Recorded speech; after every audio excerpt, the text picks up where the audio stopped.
The young Catharian soldiers sat in perfect rows, their purple scales gleaming under the bright academy lights. Their eyes, large and golden, watched Commander Zektar as he limped to the front of the classroom. His left arm was missing, replaced by a crude metal prosthetic. Deep scars ran across his face, and his once proud military posture was bent with age and pain. Zektar looked at the eager faces before him. These younglings had never seen real war, had trained with energy weapons and studied battle tactics, but they knew nothing about the horror he had witnessed. They thought war was glorious. They thought the Catharian Empire was invincible. They were wrong about everything. Today, I will tell you about the humans, Zektar began, his voice rough and tired. You have heard stories. You have seen the reports. You do not understand what we faced 3 cycles ago. You cannot understand until you hear the truth. Young cadet near the front raised his hand. Commander, our history books say we won that war. The humans surrendered in 18 days. Zektar's laugh was bitter and cold. Yes, they surrendered, but not for the reasons you think. Listen carefully, and I will tell you why our entire empire still shakes with fear when we hear their name. The commander moved to the large display screen behind him, and, with his good hand, he activated a star map showing the outer rim of known space. A small yellow star appeared, surrounded by several planets. This is the Sol system, he said. 3 cycles ago, our scouts discovered it during a routine expansion survey. The third planet from their stars showed signs of primitive life. We called it Planet 847C. The locals call it Earth. Zektar pressed another control, and images appeared on the screen. Cities with tall buildings, roads filled with wheeled vehicles, and flying machines that used burning fuel to stay in the air. Look at this technology, he continued. Chemical rockets, internal combustion engines, radio waves. They'd barely discovered how to split the atom. Our scouts laughed when they sent their reports back to high command. The cadets chuckled among themselves. Even they could see how backward. This technology was compared to their energy shields and faster-than-light ships. Admiral Vextal was chosen to lead the conquest, Zektar said. He was our greatest military mind.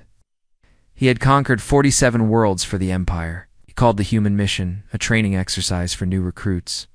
Zektar paused and looked. At each cadet in turn, Vextal studied the humans for months before we arrived. He watched their wars through hidden sensors. He saw them fighting each other with crude projectile weapons and chemical explosives. He watched them argue and fight over resources, religion, and territory. The screen showed grainy footage of human conflicts. Soldiers with metal weapons, tanks rolling across battlefields, and aircraft dropping bombs. The Admiral was pleased, Zektar continued. Here was a divided species that could not even unite against itself. They would be easy to conquer and enslave. The High Council approved the mission immediately. A female cadet spoke up. But Commander, why didn't they just surrender when they saw our ships? Any intelligent species would recognize superior technology. Zektar's eyes grew distant. That is what we thought. That is what every civilized species in the galaxy would do. But humans are not like other species. We learned this lesson far too late. The commander activated new footage on the screen. It showed sleek Catharian warships approaching Earth's moon. We sent our standard first contact protocol, he said. A single diplomatic vessel approached their largest space station. Captain Jake Morrison commanded their primitive station. He seemed calm when our ambassador Dexinel made contact. Zektar played an audio recording. Human voice was steady and curious. Welcome to Earth space. I'm Captain Morrison. We're honored to meet another intelligent species. How can we help you? Notice the tone. Zektar told his students. No fear. No awe at our superior technology. Just curiosity. We should have recognized this as a warning sign. The recording continued. Ambassador Dexinel's voice was cold and commanding. Primitive humans, you will submit to the Catharian Empire. Prepare your leaders for surrender negotiations. Resistance will result in your destruction. There was a long pause in the recording. Then Captain Morrison spoke again. I'll need to discuss this with my superiors. Can we arrange a formal meeting to talk about this? The cadets looked confused. One asked, why didn't he surrender immediately? Our ships could have destroyed his station with one shot. That is what we thought too, Zektar replied. But humans do not think like us. They sent a diplomat named Lisa Carter to meet with Admiral Vexthal. She was small, even by human standards. She had no weapons, no guards, just data tablets and a smile. Zektar showed them footage of the meeting. Lisa Carter sat across from the massive Admiral Vexel in his war room. She looked tiny next to the armored Catharian leader, but she showed no fear. Dr. Carter was a xenobiologist, Zektar explained. She studied alien life. She asked Vexel questions about our culture, our biology, our history. She took notes on everything. The Admiral thought she was gathering information to help with their surrender. The recording played Lisa Carter's voice. This is fascinating.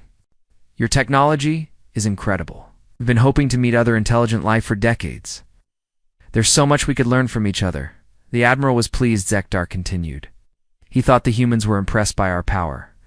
He gave them 3 standard days to prepare for surrender. He even allowed them to choose their own surrender ceremony location. Another cadet raised her hand. What did they choose? Zektar's expression grew dark. They chose a meeting place in their capital city. Washington, they called it. But they also sent a message to Admiral Vexil. It was delivered by their military leader, General Chris Bennett. The screen showed a recording of General Bennett. He was an older human with gray hair and calm eyes. He wore a simple uniform with no decorations. Admiral Vextel, Bennett's recorded voice said, "We appreciate your offer, but we must respectfully decline. Earth belongs to humanity. We're willing to discuss peaceful coexistence, but we will not surrender our world." The cadets gasped. Even they understood that refusing a Catharian ultimatum meant death. The Admiral was furious, Zektar said. No species had ever refused our demands. He increased the fleet size to 200 ships. He planned to make an example of Earth that would be remembered across the galaxy. Zektar limped to his chair and sat down heavily. His missing arm ached, and old wounds throbbed with the memory of what came next. We thought we knew everything about warfare, he continued. We had studied every military strategy used by 47 different species. We had weapons that could crack planets and shields that could stop any known force. We were the greatest. Military power in the galaxy, he looked at each cadet again. But we had never fought humans before. We had no idea what we were walking into. A young male cadet leaned forward eagerly. What happened next, Commander? Did you destroy their cities? Did they finally surrender? Zektar was quiet for a long moment. When he spoke again, his voice was barely above a whisper. We attacked at dawn on the 4th day. 200 Catharian warships descended on Earth like the fist of an angry god. We expected to find them cowering in their cities, ready to beg for mercy. He paused and stared at the floor. Instead, we found empty cities and death traps. The humans had vanished like smoke, and the real war was just beginning. The classroom fell silent. Even the young cadets could sense the horror in their commander's voice. But that, Zektar said, looking up at them with haunted eyes, is a story for tomorrow. Class dismissed. As the students filed out, chattering nervously among themselves, Zektar remained in his chair. He stared at the star map still glowing on the screen, showing that small yellow star so far away. 3 cycles. Later, and he still had nightmares about what the humans had taught them about war. The next morning, Commander Zektar entered the classroom to find his students already seated and waiting. Their eager faces reminded him of his own youth before he learned the terrible truth about humans. He moved slowly to his position at the front, his metal arm clicking softly with each step. Yesterday you learned about first contact, he began without ceremony. Today I will tell you about the first battle. The battle that should have ended the war in our favor within hours. Zektar activated the display screen, showing the Earth as it appeared from space. Blue oceans, white clouds, and brown continents spread across the planet's surface. Admiral Vextel positioned our fleet in perfect attack formation, he continued. 200 ships arranged in the standard conquest pattern. I was aboard the flagship as a young tactical officer, eager to prove myself in battle. A cadet raised her hand. "Commander, what was your job during the attack?" "Communications," Zektar replied. "I listened to their radio signals, their television broadcasts, their military channels. I was supposed to track their panic and confusion as we destroyed their cities." The screen changed to show the Catharian battle fleet in orbit around Earth. The ships were massive, their dark hulls bristling with energy weapons. "The Admiral gave the order at dawn," Zektar said. "Every ship opened fire simultaneously. We targeted their largest population centers first. New York, London, Tokyo, Moscow. The energy beams should have turned those cities into glass and ash." He paused, remembering that moment. The flash of weapons fire, the satisfaction of a perfect attack, the certainty of victory. "But something was wrong," he continued. "Our sensors showed the energy strikes hitting their targets, but there were no explosions, no fires, no screaming, crowds fleeing through the streets." A young male cadet looked confused. "Were their shields stronger than expected?" Zektar laughed bitterly. "They had no shields, no energy weapons, no technology that could stop our attack. But they had something else, something we never expected." The screen showed images of empty city streets. Cars sat abandoned in perfect lines. Buildings stood undamaged but vacant. Traffic lights blinked at intersections with no traffic to control. "The cities were empty," Zektar said. "Completely empty. 12 billion humans had vanished in 3 days. Our intelligence said it was impossible to evacuate populations that large in such a short time." The cadets exchanged worried glances. Even with their advanced technology, the Catharians needed weeks to evacuate a major city. "I monitored their communications during the evacuation," Zektar continued. "I expected chaos, panic, confusion. Instead, I heard calm voices giving directions, parents helping children pack essential items, elderly humans being carried by neighbors. Everyone moved with purpose and organization." He played an audio recording of human voices during the evacuation. The words were in their primitive language, but the translation appeared on screen. "Bus Route 7 is clear for the next group. Remember, only essential items. Medical supplies are waiting at checkpoint 3. Stay calm, stay together, we've practiced this." "Practiced," Zekta repeated the word. They had practiced evacuating their entire civilization. While we were planning their conquest, they were planning their survival. A female cadet spoke up. "But Commander, where did they go? Our sensors should have detected such large population movements." "Underground," Zektar answered. They had built tunnel systems under every major city, not just small shelters, but entire underground cities. They connected subway systems, natural caves, and specially built bunkers into a network that could hide billions of people. The screen showed cross-section diagrams of human cities, revealing the hidden world beneath. Tunnels connected shopping centers to subway stations. Underground farms provided food. Hidden factories continued producing supplies. This construction took decades, Zektar explained. They had been preparing for our arrival since they first detected our radio signals from other conquests. They knew we were coming, and they prepared. The revelation stunned the cadets. The idea that a primitive species could plan so far ahead was beyond their understanding. Admiral Vexel was furious, Zektar continued. He ordered ground troops to secure the empty cities and flush out the hidden humans. I was assigned to the first landing party. Zektar's voice grew quieter as he remembered that day. We landed in what they called Central Park in New York City. Soldiers, equipped with the finest weapons and armor in the galaxy. The screen showed footage from helmet cameras. Catharian soldiers moved through empty streets, their weapons ready, their formation perfect. The park was beautiful, Zektar said. Green grass, tall trees, peaceful ponds, looked like a perfect place for a command post. We set up our equipment and began scanning for underground entrances. He paused, touching the scars on his face with his good hand. That's when we met our first human soldier, a man named Danny Foster. He was hiding in a tree, wearing clothes that made him blend with the bark and leaves. Our advanced sensors never detected him. The footage showed a human dropping from a tree branch, landing among the Catharian soldiers. He looked ordinary, with brown hair and average height. He carried crude weapons and wore simple camouflage. Foster should have been captured or killed immediately, Zektar said. He was one human against 2,000 trained warriors. Instead, he did something that changed everything. The cadets leaned forward, eager to hear what happened next. He smiled, Zektar said. Then he spoke into a small radio device. Said was welcome to Earth. After that, the ground exploded. The helmet camera footage showed dirt and debris flying everywhere. Catherian soldiers scattered as hidden explosives detonated under their feet. The peaceful park became a battlefield.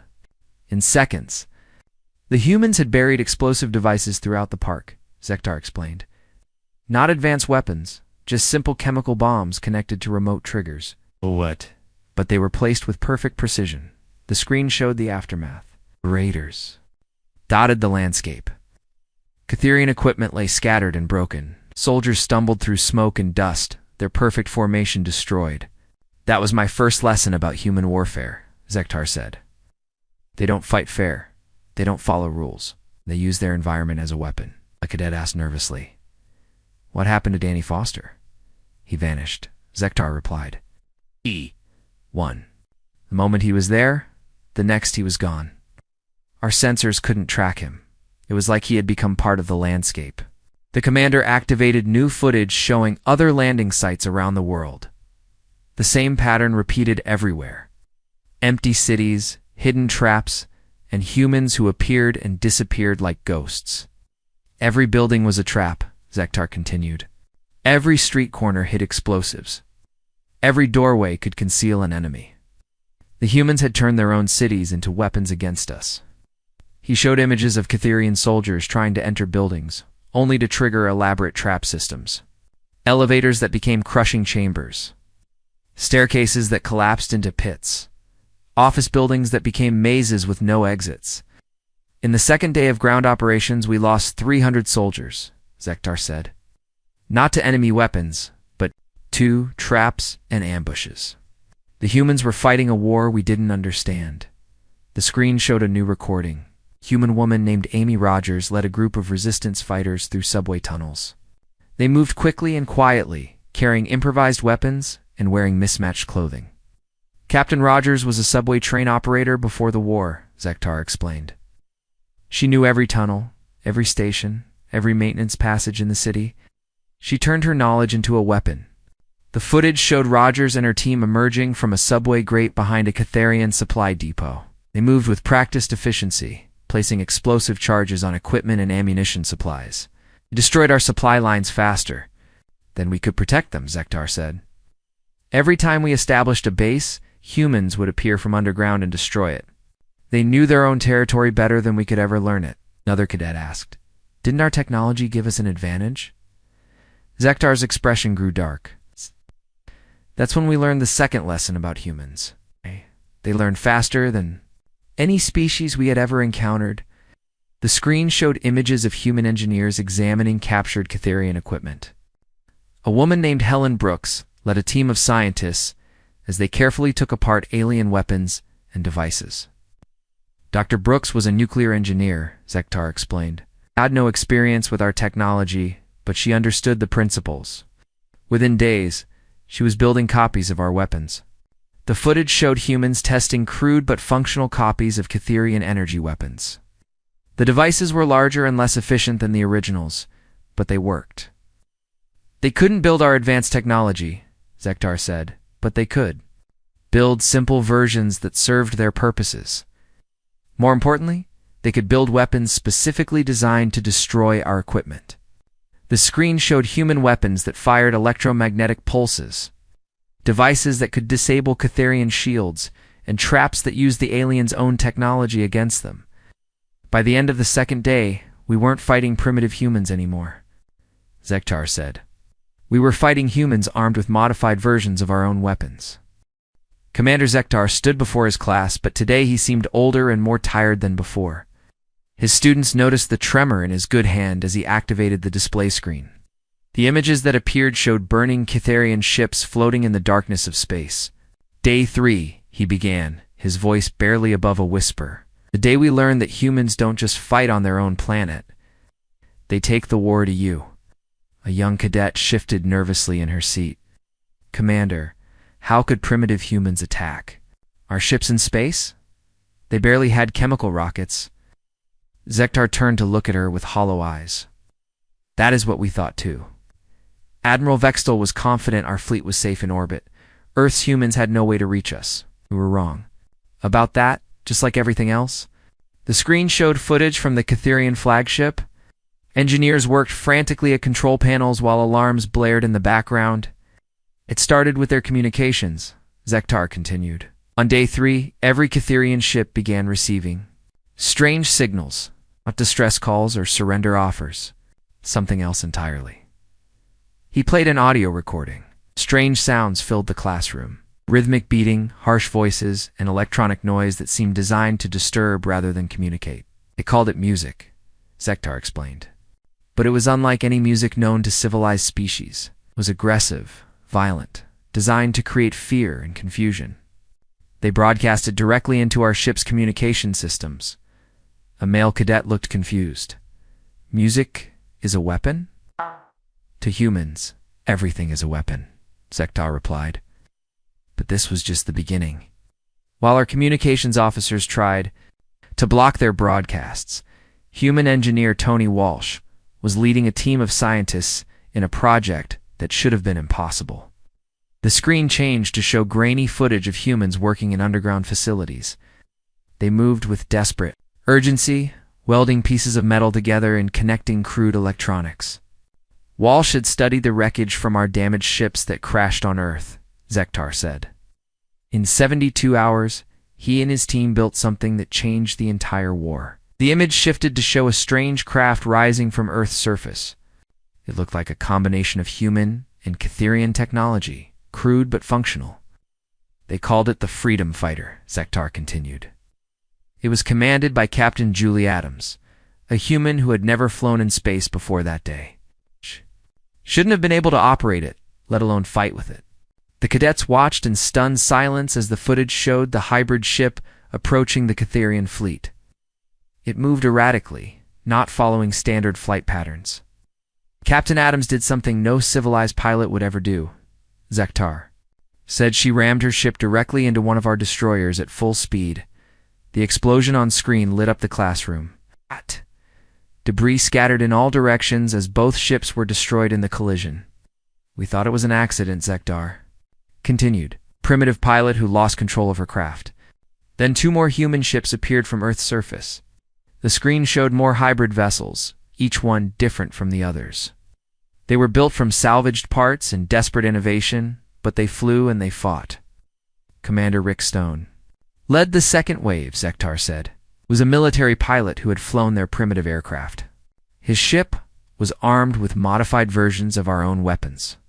The footage showed Stone's vessel engaging a Catherian cruiser. The human ship was smaller and less powerful, but it moved in ways that defied military logic. Stone used kamikaze tactics, Zektar explained to his confused students. He would fly directly at our ships, firing all weapons, with no regard for his own survival. His goal was not to win the battle, but to do as much damage as possible before dying. A female cadet raised her hand shakily. But Commander, that's not warfare. That's suicide. That's what we thought, Zektar replied. Every military doctrine in the galaxy teaches that preserving your forces is essential for victory. Humans don't follow that rule. They throw away their lives to achieve tactical advantages. The screen showed Stone's ship colliding with a Catherian vessel. Both exploded in brilliant fire, but the human had destroyed a ship 10 times more valuable than his own crude craft. But Stone's sacrifice served a purpose, Zektar continued. While we were distracted by his attack, other human ships were studying our fleet formations and weapon capabilities. They were learning how to fight us. New footage appeared showing human ships using hit-and-run tactics. They would appear suddenly, strike at Catherian vessels, then retreat before retaliation could reach them. Lieutenant Brad Murphy pioneered their boarding tactics, Zektar said. He would pilot small craft directly into our ship hangars, then lead teams of human soldiers inside our vessels. The cadets watched in horror as humans in primitive spacesuits forced their way into Catherian ships. They moved through corridors, with weapons drawn, fighting hand-to-hand with alien crews. Murphy's teams had one goal, Zektar explained: capture our technology and learn our weaknesses. They didn't try to hold the ships they boarded. They would steal equipment, plant explosives, then escape in their small craft. The screen showed the aftermath of a boarding action. Crew members huddled in corners, too terrified to fight back against the strange aliens who had invaded their ship. That's when we learned the third lesson about humans, Zektar said. They don't just fight to win battles. They fight to learn how to win the war. He activated new footage showing human facilities on Earth's surface. Scientists worked around the clock, examining captured Catherian technology and building improved versions of their hybrid ships. Dr. Susan Clark led their biological warfare division, Zektar continued. She had studied samples of Catherian blood and tissue from our wounded soldiers. Within days, she had developed weapons specifically designed to target our physiology. The cadets looked sick as Zektar described weapons that could poison Catherian air supplies or disrupt their nervous systems. The humans had turned biology itself into a weapon. But the most terrifying development came from their military leadership, Zektar said. Admiral Kate Perry had taken command of human space operations. She did something no other species had ever attempted. The screen showed multiple human fleets moving through space simultaneously. They attacked Catherian supply lines, communication relays, and support vessels, all at the same time. Perry divided her forces and attacked us in 17 different locations, Zektar explained. Our military doctrine said this was impossible. Dividing your forces makes you weaker in each location, but humans don't follow our rules.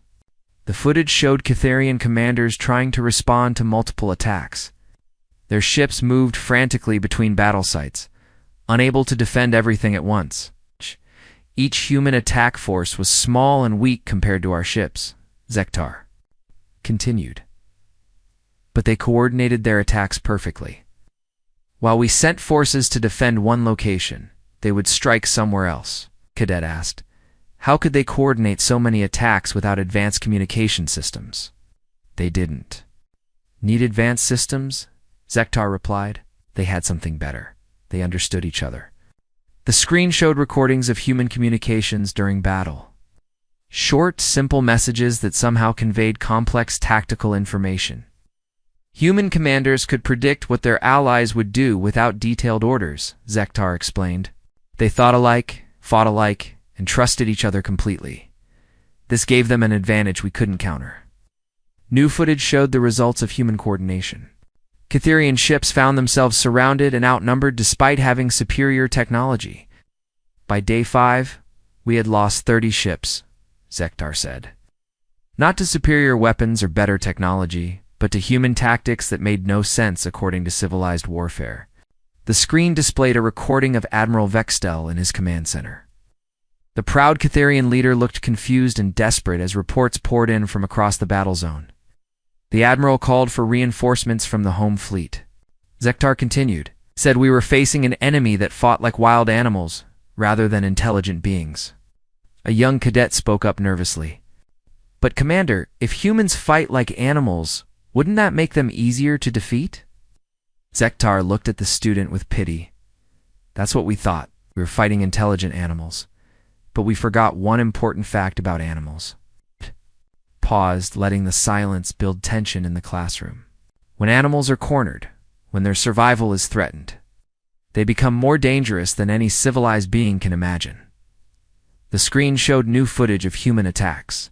This time, the tactics were even more extreme. Human pilots flew their ships directly into Catherian vessels, using their own craft as guided missiles.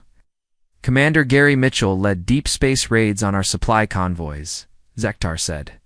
His ships would appear from nowhere, destroy our cargo vessels, then vanish before our escorts could respond. The footage showed the aftermath of Mitchell's raids. Catherian supply ships drifted empty in space, their crews captured or killed, their cargo stolen or destroyed.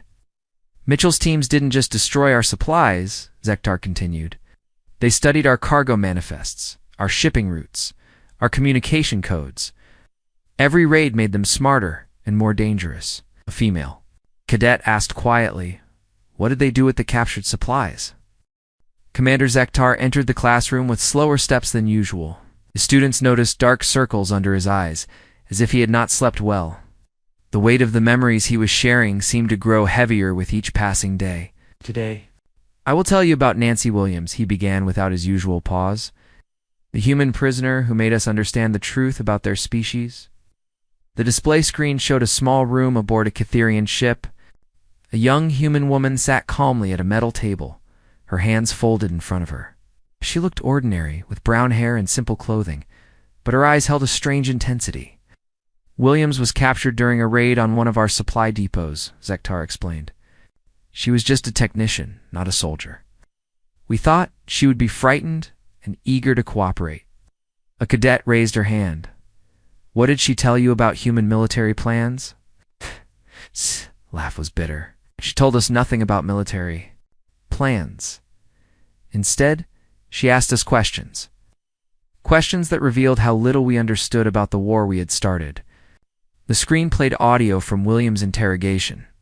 Her voice was calm and curious, showing no fear of her alien captors. How long have you been watching us? Williams asked in the recording. Did you study our history before you decided to invade? Did you understand what kind of species you were attacking? The Catherian interrogator's voice was impatient. Answer our questions, human. Tell us about your military weaknesses. Williams' response surprised everyone. I'm trying to help you understand your own weaknesses. You attacked a species that has been fighting wars for 10,000 years. Did you think we would be easy targets? Zektar paused the recording and faced his students. That's when we began to realize our mistake. We had studied human technology and found it primitive. We had watched their recent conflicts and seen crude weapons, but we had not studied their history. The screen changed to show images from human historical records. Ancient armies with metal weapons, medieval castles under siege, and modern battlefields covered in smoke and fire. Williams spent 3 days teaching us about human warfare, Zektar continued. She explained how humans had fought each other.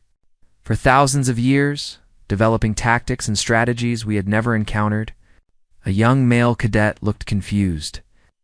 But Commander, if humans fight each other so much, wouldn't that make them weaker as a species? That's what we thought, Zektar replied. Williams corrected our thinking. She said human wars had made them stronger, not weaker. Every conflict taught them new ways to fight. The recording resumed with Williams' voice explaining human military evolution. We've fought with sticks and stones, swords and shields, gunpowder and bullets, tanks and aircraft, she said. Every generation learns from the last. Every war makes us better at the next one. Zektar showed his students images of human weapons. Throughout history, stone axes evolved into metal swords, which became firearms, which developed into advanced missiles. But technology was not the most important lesson Williams taught us, Zektar said. She explained something far more terrifying about human nature. The screen displayed footage of human soldiers throughout history. Warriors charging into battle, sailors fighting on stormy seas, pilots diving their aircraft at enemy targets. Humans don't just fight to win, Williams had explained in the recording. They fight to survive. When survival is threatened, they become capable of anything. A female cadet asked nervously, what did she mean by anything? Zektar activated new footage showing recent human tactics against Catherian forces. The images were disturbing even to hardened military students. By day 10 of the war, humans had captured 3 of our colonies, Zektar said. General Alan Cruz led the assault on Kitharos Minor. His tactics violated every rule of civilized warfare. The screen showed human forces attacking a Catherian settlement. Instead of targeting military installations first, they struck at civilian infrastructure, communication centers, and supply lines simultaneously.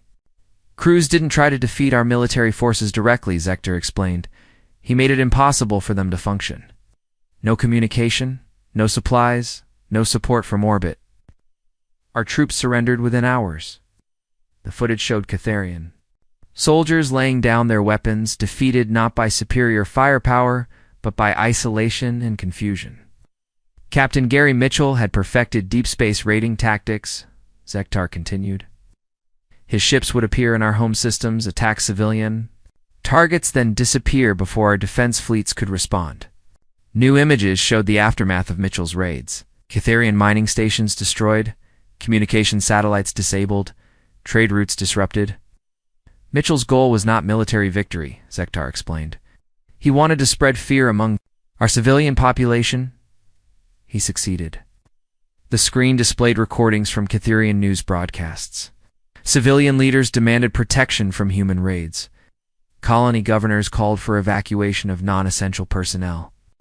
While Mitchell terrorized our civilians, Dr. Betty Lewis was perfecting weapons that turned our own biology against us, Zektar said with visible disgust. She had developed airborne agents that could disable Catherian nervous systems. A cadet looked sick. Did she use biological weapons on prisoners? No, Zektar replied. She tested them on volunteers from her own species first. Humans who offered to risk their lives to help develop weapons against us. The implications horrified the students. A species that would poison itself to find ways. To poison their enemies was beyond their understanding. But the most disturbing development came from human leadership. Zektar continued. Admiral Mike Foster had taken overall command of human military operations. He sent us a message on day 12. The screen showed Foster's transmission. He was an older human with gray hair and steady eyes. His uniform was simple but clean, his voice calm and professional. To the Catherian High Command, Foster's recorded voice said, "We are prepared to discuss terms for your surrender. Our conditions are non-negotiable." The cadets gasped. A primitive species offering surrender terms to the mighty Catherian Empire was unthinkable. Foster's terms were simple, Zektar continued. Complete withdrawal from human space, full access to Catherian technology, and payment of reparations for damages caused by the invasion. A male cadet spoke up angrily. That's ridiculous. Why didn't Admiral Vextel destroy their messenger ship? Because Foster included a demonstration of human capabilities. Zektar replied grimly. The message was transmitted from orbit around Catheros Prime, our most heavily defended world. The screen showed sensor readings from that day. A small human vessel had somehow penetrated the most secure system in the Catherian Empire without being detected. Foster's ship had been in our home system for 6 days, Zektar explained. They had studied our defenses, mapped our installations, and identified targets for destruction. They could have attacked at any time. Students sat in stunned silence. As they realized what this meant, human forces had reached the heart of their empire, while their military was still fighting at Earth. But Foster's message contained an even more terrifying revelation, Zektar continued. He told us that the war had been a test of human readiness for a greater threat. The screen displayed star charts showing the galaxy beyond known space. Dark regions marked as unexplored territory seemed to loom with hidden danger. Foster said humans had detected signs of another alien species, Zektar explained. Something far more dangerous than either humans or Catherians. The war with us had been preparation for that encounter. A female cadet asked in a whisper. What kind of species could be more dangerous than humans? Zektar's expression grew haunted. That's what we asked Nancy Williams.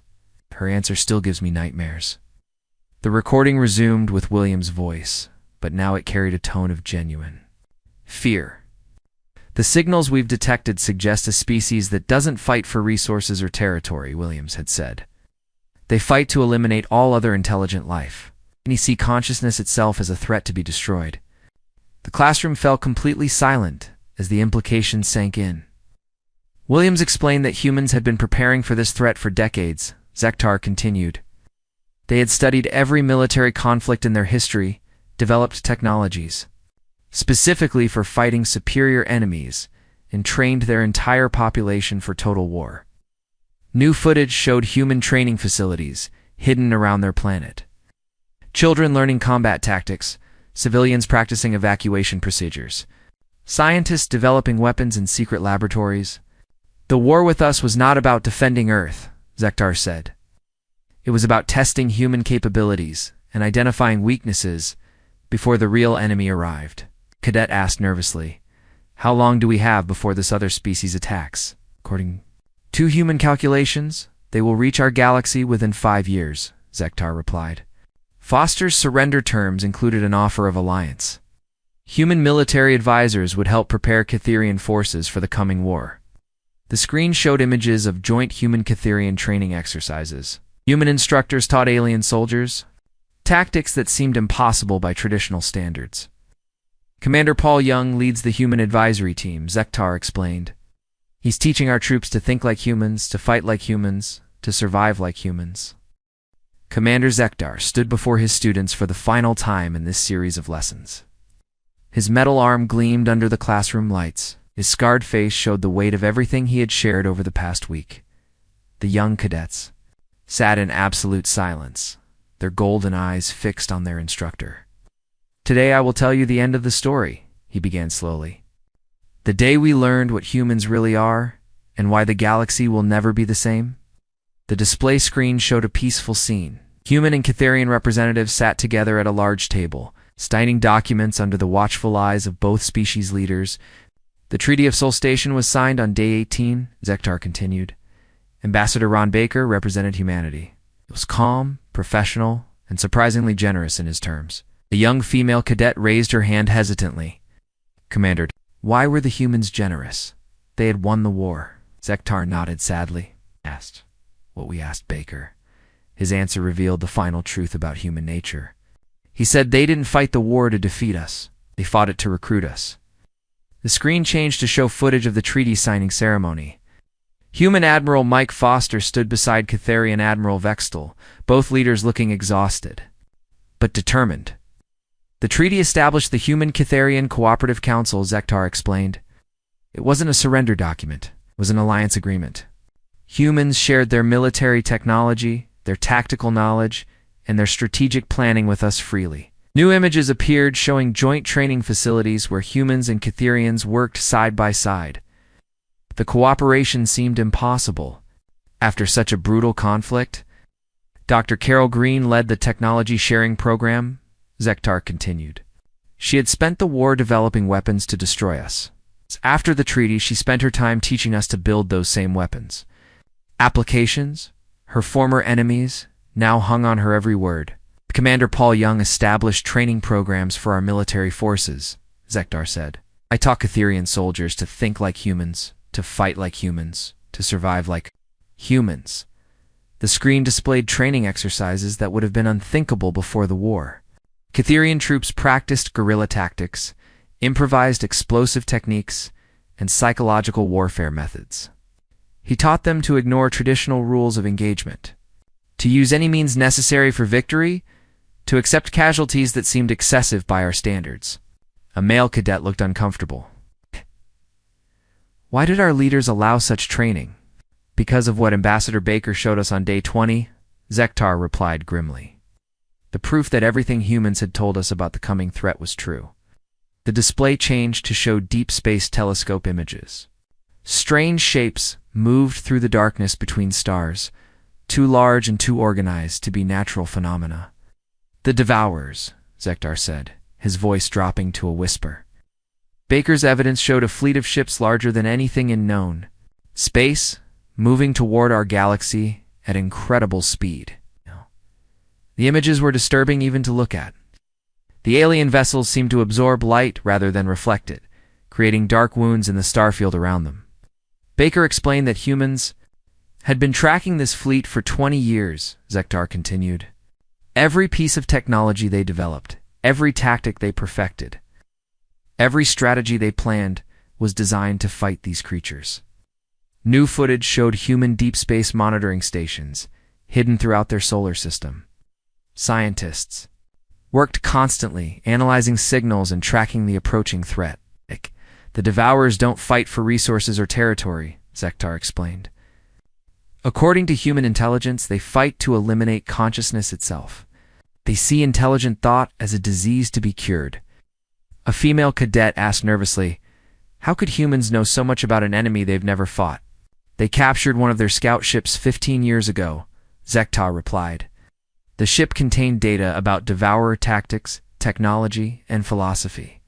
What they learned terrified even humans. The screen showed images from inside the captured alien vessel. The interior was unlike anything built by known species, with organic curves and surfaces that seemed to pulse with dark energy. The scout ship's databanks contained records of 17 galaxies, Zektar said. 17 galaxies where the Devourers had eliminated all intelligent life. Billions of species, trillions of individuals, all destroyed to satisfy their hatred of consciousness. The cadets sat in horrified silence as they tried to process the magnitude of this threat. The Devourers had never faced species that fought like humans. Every civilization they destroyed had followed traditional rules of warfare.